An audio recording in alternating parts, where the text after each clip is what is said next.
Hola, mi nombre es Marta y te doy la bienvenida un día más a Empieza por leer.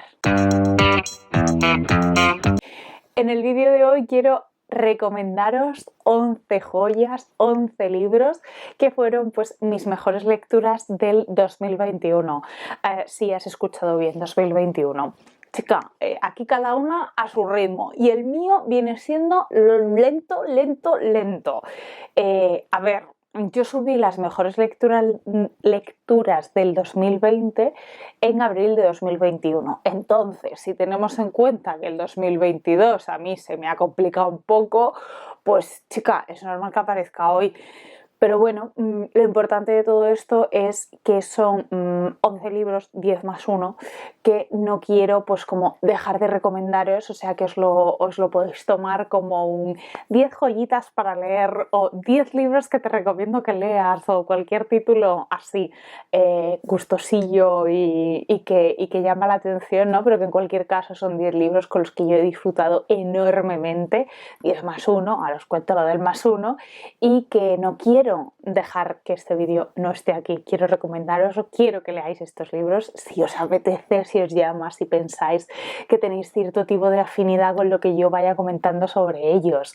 En cualquier caso, por supuesto no voy a hablar como muchísimo de cada uno de ellos porque, en fin, las persianas y yo somos amigas y esto podría ser un vídeo larguísimo.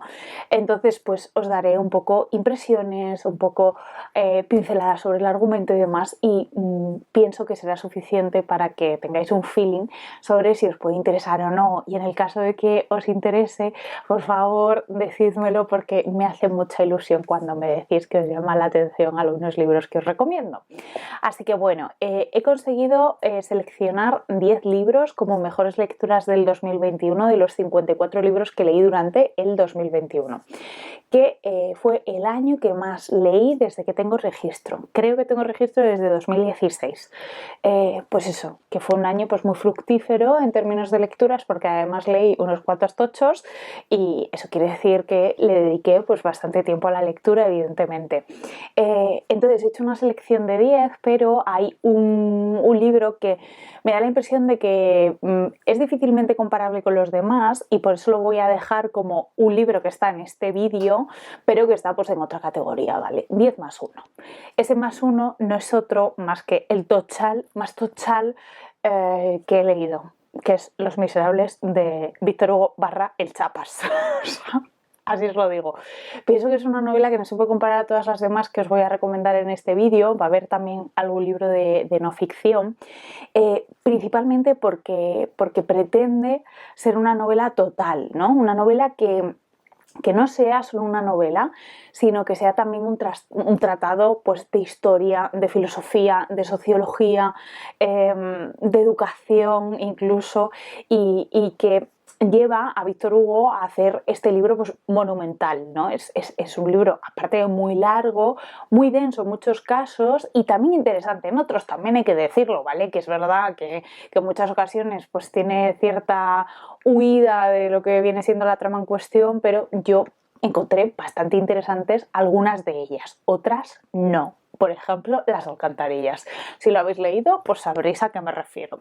Esta novela pretende, no voy a contar el argumento, básicamente porque si alguien, ya lo he dicho mil millones de veces, si alguien tiene la suerte de no conocer la historia concreta de Los Miserables, pues yo no voy a ser la persona que le quite ese gusto de descubrirla poco a poco a través de la propia novela, que para mí es uno de los mayores gustos, cuando descubro a ciegas una novela. No sé si os pasa. Pero bueno, en fin, a lo que voy. Es una novela que, aparte de pretender esa totalidad, ¿no? y ser pues como una referencia, reflexiona en muchos casos, pues evidentemente, sobre la miseria, ¿no? Para mí es el leitmotiv de la novela, la miseria y la justicia. La miseria desde todos los ángulos posibles, ¿no? Desde el que es miserable porque lo es, porque no tiene otro nombre en el sentido de que se dedica a destrozar la vida a los demás, hasta el que es miserable porque vive en la miseria, porque es pobre y no tiene ni siquiera algo que comer, ¿no? O sea, todos los puntos intermedios que hayan entre esas dos posiciones están explorados en esta novela a través de los personajes. Además, la justicia, ¿no?, está encarnada en dos personajes que para mí son los protagonistas de la novela, y uno de ellos lucha por una segunda oportunidad y el otro lucha pues por imponer la norma, ¿no? O sea, digamos que se enfrenta un poco lo que viene a ser el querer cumplir con la sociedad, no en términos de normas, sino en términos sociales, y el que pretende que esos términos sociales se queden al margen y no importen, y lo único que importe sea la ley, ¿no? Y hay un enfrentamiento muy grande también con eso.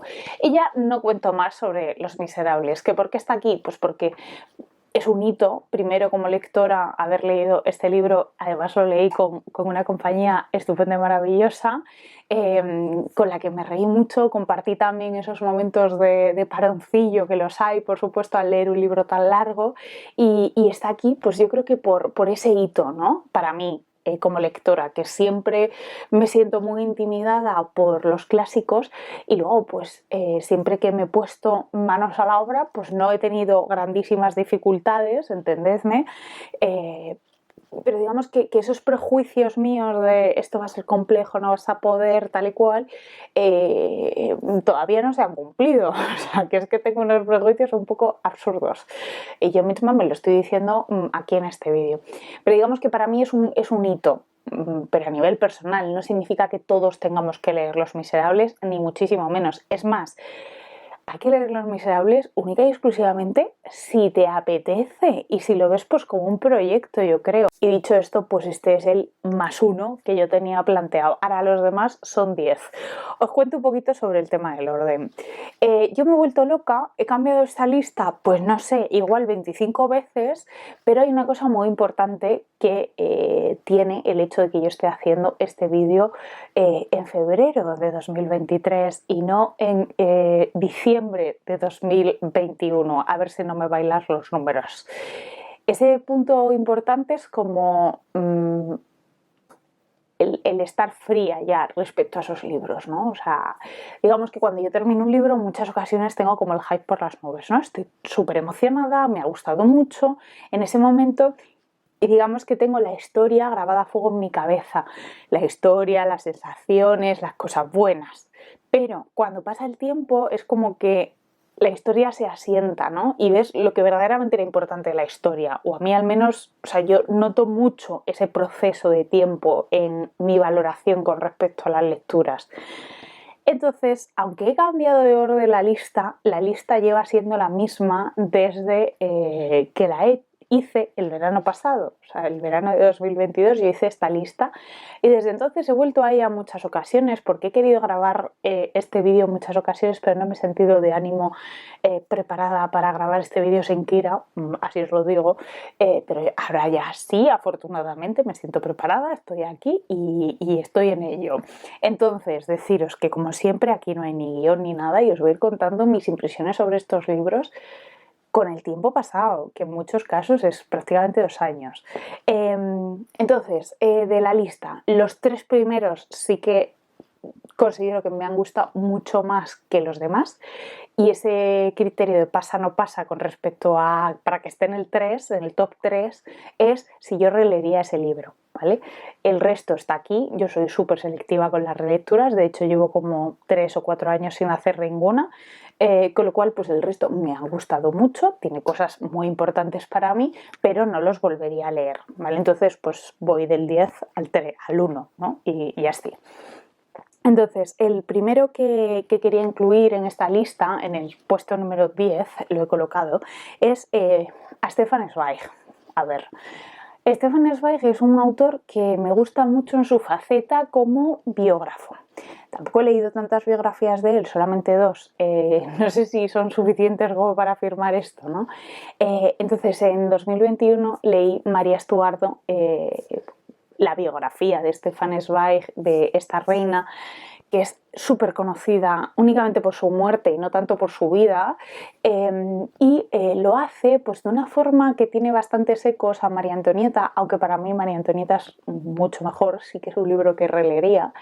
Y, sin embargo sí que lo disfruté mucho durante la lectura, pero no se me ha quedado tanto puesto, o sea, no he conseguido almacenar datos en mi cabeza. Pienso que la época histórica de estas dos reinas hace que a mí me parezca más interesante el de María Antonieta, básicamente porque cuenta muy bien la Revolución Francesa. Entonces, este es el puesto número 10, María Estuardo de Stefan Zweig, básicamente por cómo Stefan Zweig es capaz de meterte en la escena que está narrando. Es que te transporta, tú estás ahí y literal, casi, vamos. En el 9 he puesto a Minata Forna, que es una autora de origen sierraleonés, pero que nace en Irlanda y bueno, pero pasa gran parte de la niñez en Sierra Leona, sus padres son sierraleoneses y demás. Y el libro en cuestión es El jardín de las mujeres. Es un libro que cuenta la historia de una mujer que vuelve a Sierra Leona a ver qué hacen con la herencia de su abuelo, ¿no? Ver cómo reparten, qué hacen con las tierras, si las venden, si las reparten entre ellos y luego decide cada uno, o qué van a hacer, ¿no? Eso no es lo importante. De hecho, a esa mujer que podría ser muy remotamente Aminata Forna, que no lo es, ¿vale? Pero podría ser muy remotamente. Esa mujer no la escuchamos, no la leemos, no sabemos prácticamente nada de ella, solo que no es de allí. O sea, o nadie la identifica como que sea de allí. Lo que vemos o leemos o escuchamos, porque es todo muy, muy, muy, muy oral, es las conversaciones que tiene esta mujer con todas las mujeres de su familia, ¿no? Y digamos que, y son muchísimas, porque el abuelo tenía una relación, o sea, es que yo creo que tenía como 10 o 11 mujeres, o sea, te quiero decir, cada una con su familia, cada una con sus hijos y demás. Entonces, imaginaos la cantidad de mujeres con las que llega a hablar. Entonces, creo que lo más importante de este libro es la oralidad, o lo que a mí más me gustó, evidentemente. El hecho de conocer esa mirada sobre los problemas de estas mujeres a través de una historia que ellas cuentan, ¿no? En muchas ocasiones pienso, cuando recuerdo este libro, ¿no? Pienso que es un libro que no le gustaría a todo el mundo, porque es como que en ocasiones, como en una conversación, te pierdes en lo que está contando, ¿no? Porque a lo mejor te falta un dato que esa persona ha obviado, o como me ocurre a mí en muchas ocasiones, salta de un pensamiento a otro sin darle mucho pie al inicio, y entonces el interlocutor que parecemos nosotros, aunque no lo seamos, pues se pierde, ¿no? Entonces hablan sobre las grandes desgracias de su vida, ¿no? De cada una de ellas, que cada una pues tiene un peso, pero en todos los casos está intrínsecamente relacionado con el hecho de ser mujeres. Entonces, pues es un libro que tiene también esa reivindicación de la problemática de estas mujeres en Sierra Leona. Entonces podemos ver un poquito de Sierra Leona a través de sus relatos. Entonces, pues fue un libro que disfruté muchísimo y que me llevó un poco al país en cuestión. Después he puesto en el puesto número 8 Las luminarias de Eleanor Catton.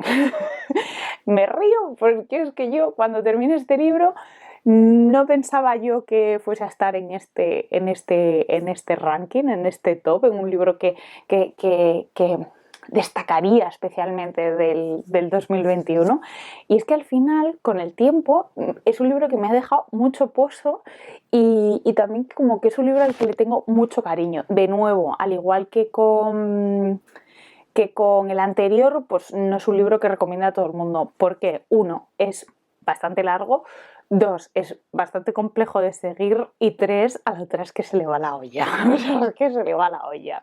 Es una genialidad de libro, ¿vale? Porque mezcla una historia de intriga, de misterio, de resolver un misterio con la astrología. O sea, que a priori, o sea, que tiene que ver una cosa con la otra, o sea, nada, ¿no? Es el cómo articula la historia. Digamos que aparece muerto un señor, estamos hablando de Nueva Zelanda, esta novela pretende ser victoriana, aunque sea contemporánea, y a la autora le dieron el Booker con 20 y tantos añitos, o sea, menos de 25 yo creo, o sea, jovencísima, y entonces aparece un muerto con una cantidad de oro desorbitada que nadie se explica cómo tiene, ¿no?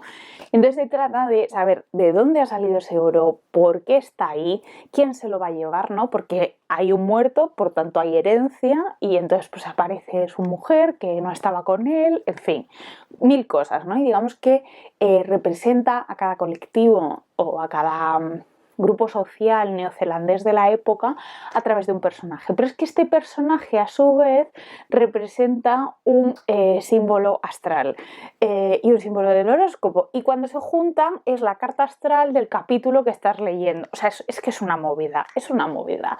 Pero es un libro que con el tiempo lo recuerdo pues como una genialidad. O sea, en lugar de decir esto es una fumada, a esta tía ha construido una cosa muy compleja pero que verdaderamente no luce, que fue igual un poco mi pensamiento al justo terminarlo, en plan, esto no luce, no merece la pena, ¿no? Pero con el tiempo lo veo y digo, es que es una genialidad, o sea, una genialidad, pero insisto, hay que estar fuerte de ánimos, concentrada y pues eso, como abarcarlo de nuevo un poco como Los Miserables pienso, como un proyecto, porque no es un libro como sencillo de leer, no es inmediato, aunque siempre hay cosas más difíciles, por supuesto. De todas formas, creo que es disfrutable, es un libro disfrutable con otra gente. También quizá por eso le guardo tanto cariño, ¿no? Y la sensación que tengo al acordarme de este libro es como muy muy buena, porque fue una lectura conjunta del club, como la mayoría de las que hay en el top, pues que me reportó pues muchas alegrías, ¿no? Me lo pasé súper bien y demás. Después tengo La mucama de Omi Kunle, de Rita Indiana, esta autora dominicana.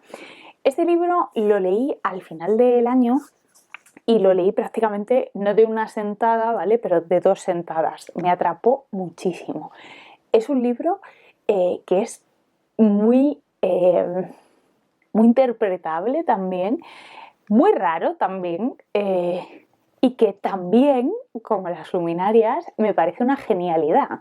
Es un libro que tiene 3 hilos temporales, es una distopía ecologista, también tiene reivindicaciones del colectivo LGTBIQ+, también tiene pues cierto eco del colonialismo español en República Dominicana, también tiene pues restos, no restos, sino una evidencia de que permanece la religión, la creencia originaria y no el cristianismo impuesto, y lo hace a través, también hay una reivindicación ecológica muy, muy, muy, muy grande, ¿vale? O sea, creo que la ecología está por encima del resto de ideas, para mí al menos, ¿no? Quizás es porque fue lo que más me sorprendió de esta novela. Es una novela que se articula en 3 hilos temporales, si no recuerdo mal, 2024, 2004 y siglo XVI, creo. Y digamos que en cada uno de los hilos pasan cosas súper remotas, ¿vale? O sea, que tú dices, ¿cómo va a confluir todo esto en una misma cosa? Pues confluye tiene todo el sentido del mundo, ¿vale?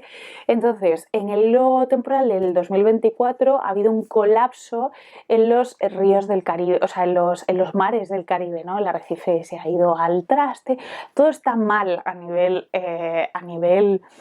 ecológico, ¿no? O sea, ese colapso del que tantas veces oímos hablar y tal, pues se ha producido, ¿no?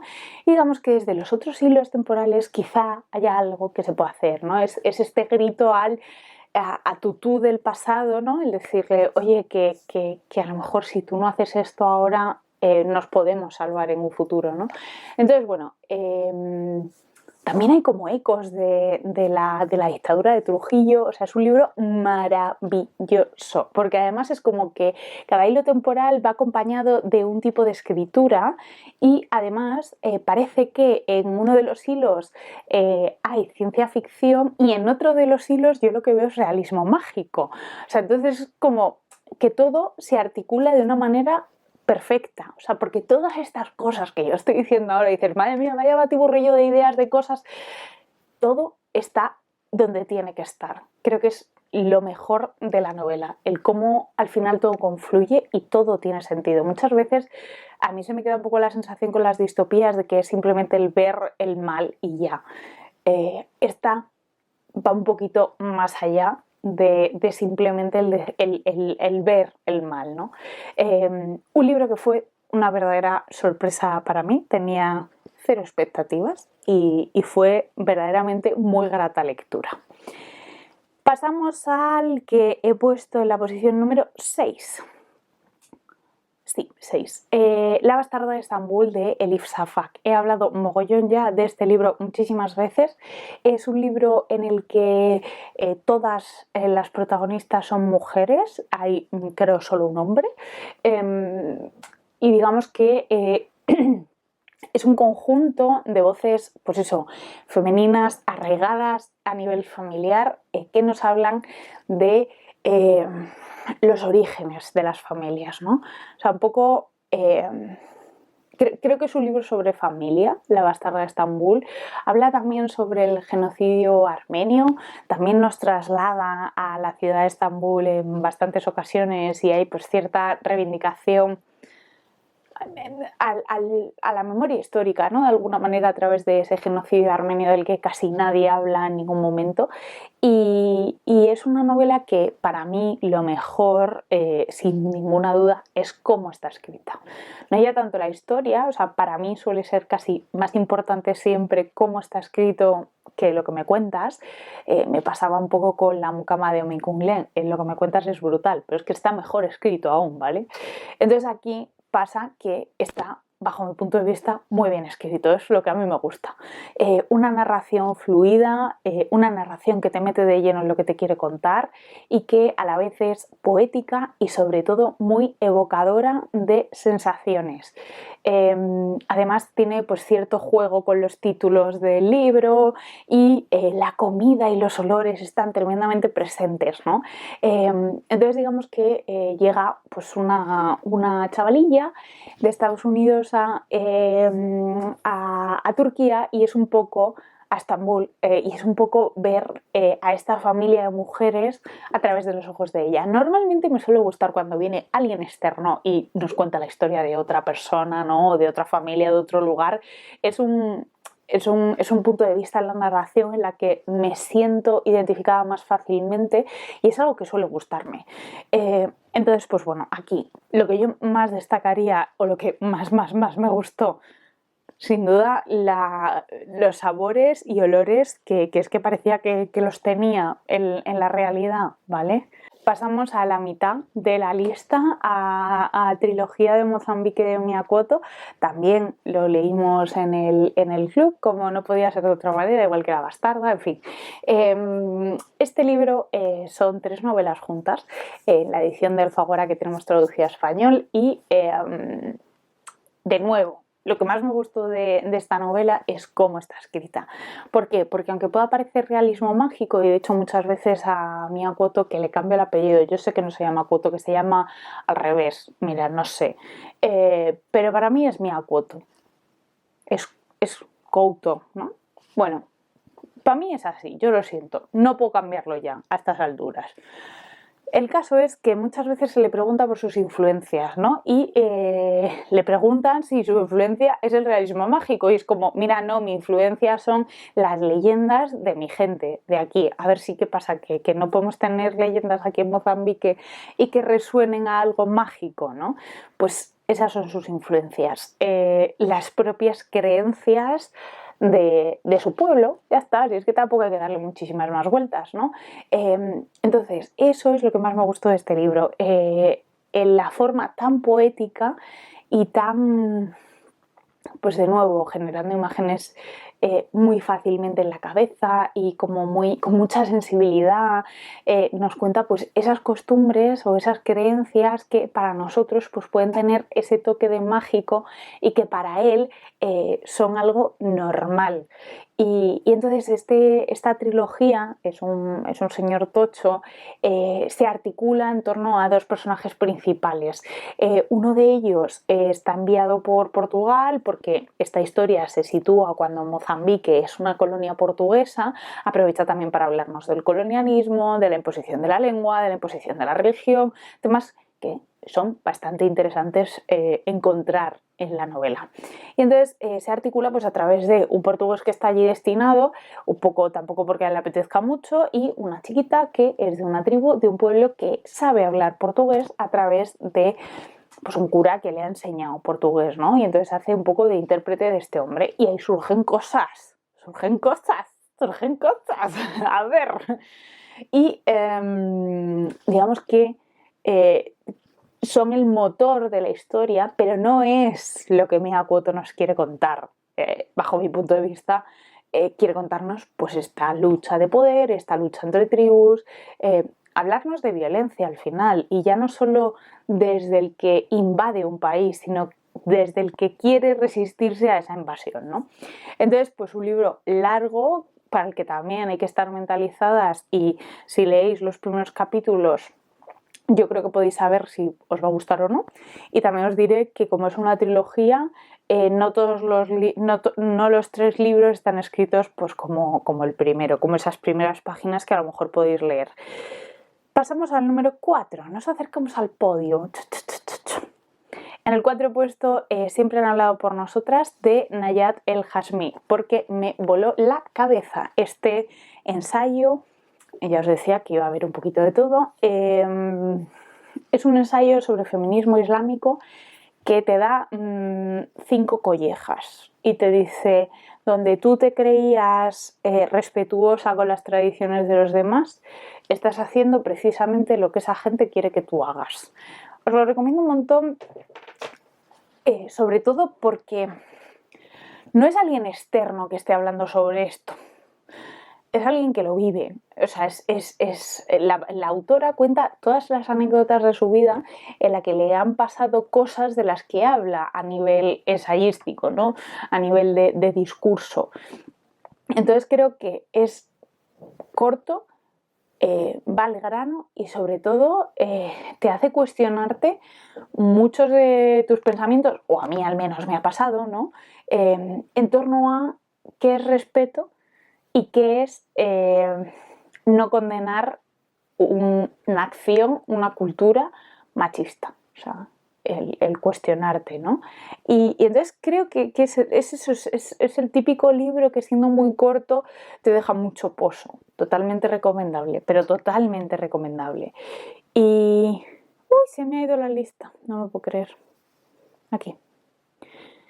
Vale, bueno, en realidad los podría hacer sin la lista, pero prefiero tener mi lista aquí hecha. En verdad la lista es solo la lista, pero bueno. En el puesto número 3,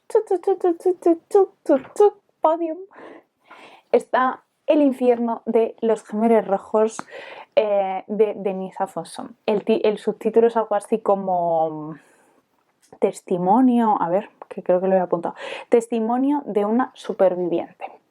Este libro fue el libro que leímos para Camboya y es una verdadera pasada. O sea, lágrima viva en muchos casos, piel de gallina en otros muchos, y no he vuelto a mirar al arroz igual desde que leí este libro. O sea, cada vez que como arroz, cada vez que cocino arroz, me acuerdo de este libro y pienso en lo afortunada que soy. O sea, así os lo digo, desde 2021, desde marzo de 2021, no hay día que yo coma arroz y no me acuerde de este libro, tal cual. Este libro surge de la experiencia personal de la autora, y este libro, no en la versión que nosotros tenemos disponible para leer editada por Libros del Asteroide, fantásticamente editada, sino una versión un poco menos, digamos, sin revisar, ¿vale? Escrita, sin más.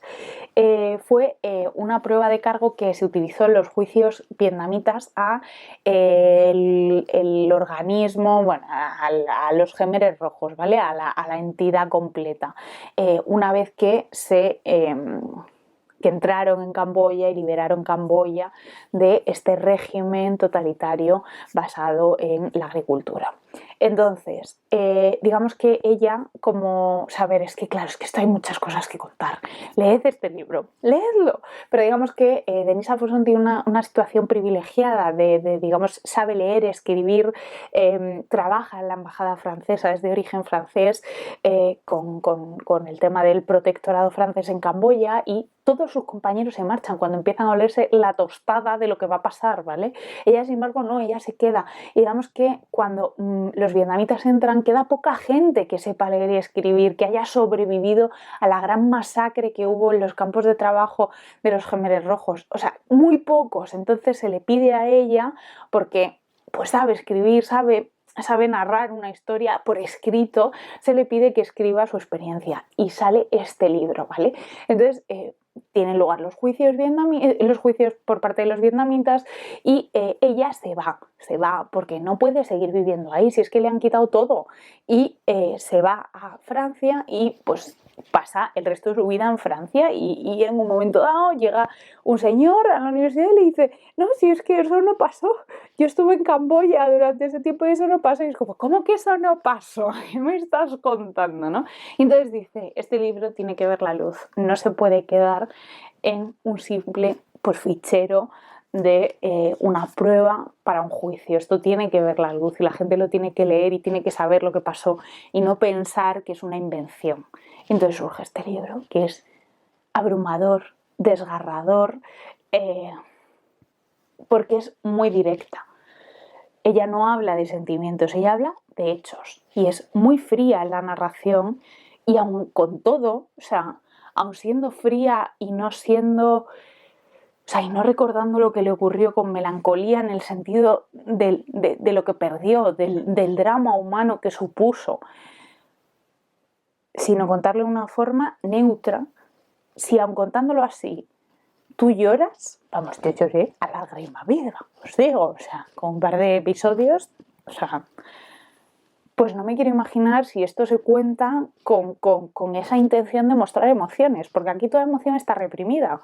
Entonces, bueno, pues un libro de estos que, de nuevo, nos agitan, nos hacen darnos cuenta ya no solo de nuestra posición en el mundo, sino también de lo que puede llegar a ocurrir, porque muchas veces pues desconocemos el pasado y no nos suenan los ecos en el presente.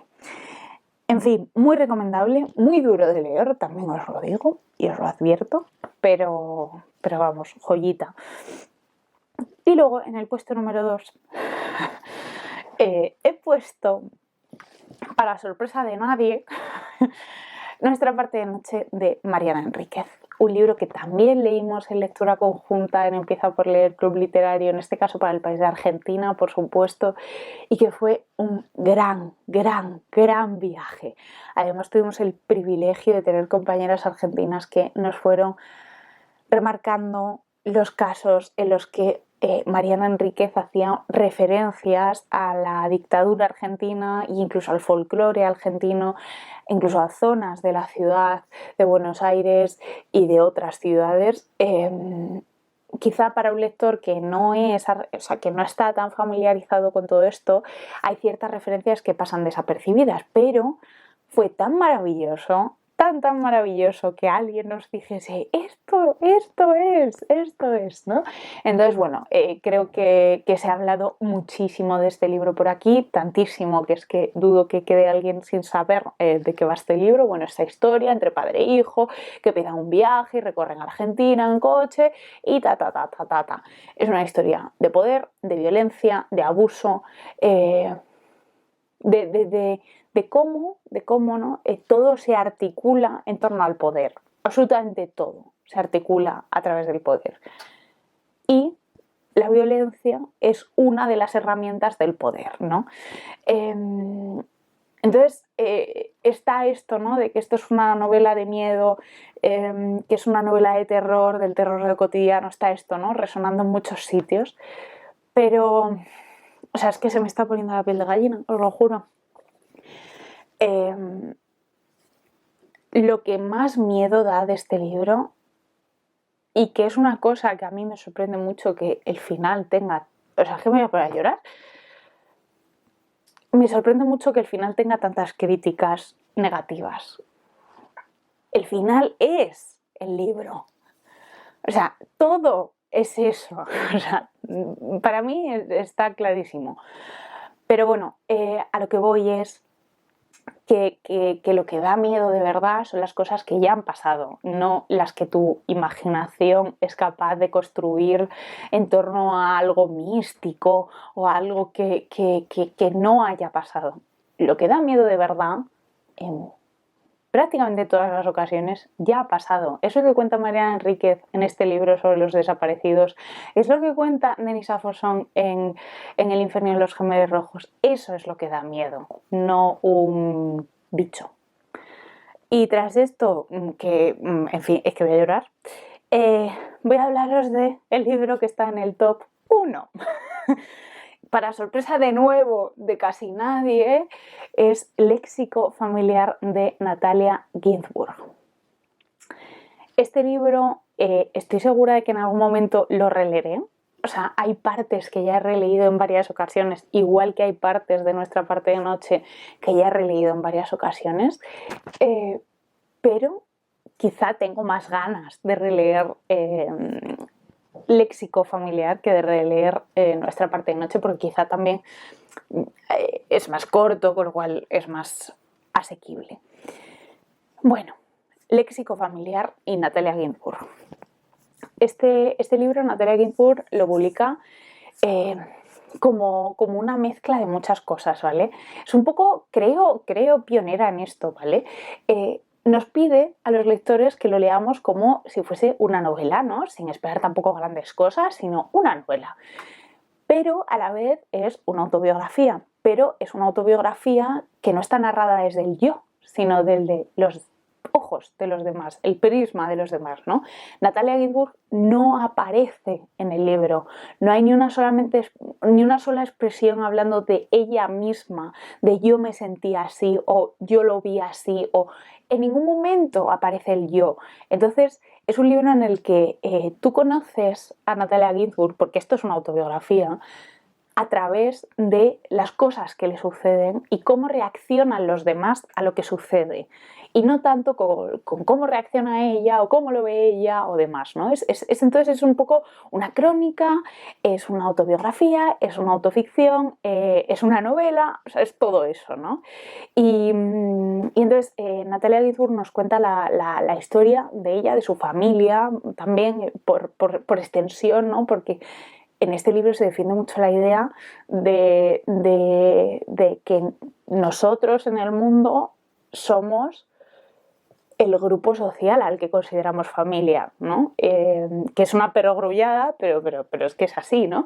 Y otra perogrullada es que igual que en tu casa huele de una forma que no huele otra casa, ¿no? O sea, todos sabemos cuál es el olor de nuestra casa, todos sabemos cuál es el olor de la casa de nuestros padres, del de nuestros abuelos, eso es así. Somos capaces, ¿no?, de evocar esos olores. Pues igual que eso tiene un olor, pues también tiene la forma que hablamos dentro de nuestra casa, ¿no?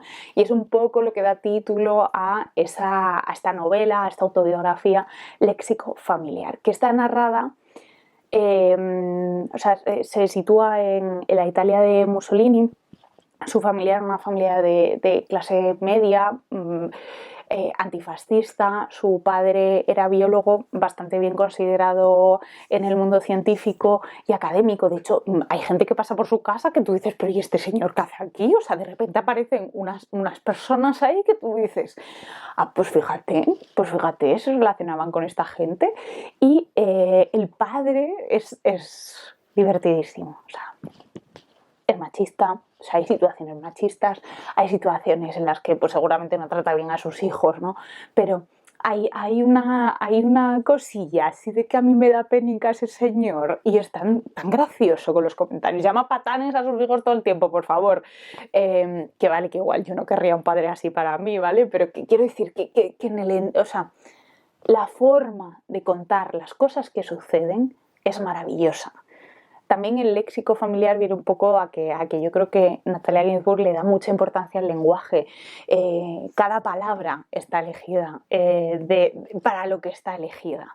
Entonces, pues bueno, es una familia antifascista, están en la Italia de Mussolini.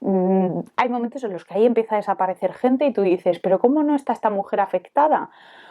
Pues no, porque no te está contando su yo, te está contando lo que ocurre de una forma sobria, sin compadecerse de nada de lo que está ocurriendo. Entonces ahí entra ese factor que digo de crónica, ¿no? O ese factor del contar, del alejarse del yo, ¿no? Entonces, pues bueno, que es una novela maravillosa, que ahora os voy a leer un fragmento maravilloso de la novela que lo tengo ahí marcado y que me encanta y que os recomiendo mucho que lo leáis. Sé que Natalia Ginzburg, pues no sé, hay gente a la que no le gusta, precisamente por esto que señalo aquí, de ser tan sobria, pero a mí me gusta mucho con todo lo sentimental que yo soy y tal. Me parece maravillosa y es un libro que también me llegó a emocionar pese a toda esa sobriedad, ¿no? Entonces, pues bueno, estas son las 10 más una lecturas que yo quería recomendaros. No quería dejar que el tiempo o la dictadura del tiempo nos hiciese perder este vídeo o este ratito en el que yo he estado aquí contando lo que me han parecido estos libros y el por qué os los recomiendo. Y por favor, me encantaría saber si habéis leído alguno de ellos, si coincidís conmigo o si no, me encantaría saberlo. Y si tenéis ganas de leer alguno de ellos. Estoy muy contenta, muy contenta. Es como un logro para mí haber grabado este vídeo y os agradezco en el alma que estéis aquí, que en esta carrerilla de vídeos que he conseguido hacer, así de carrerilla, pues que estéis presentes y que participéis activamente. Estoy muy contenta y muy agradecida. Me queda más que deciros que os deseo unas muy felices lecturas y que nos vemos en el próximo vídeo.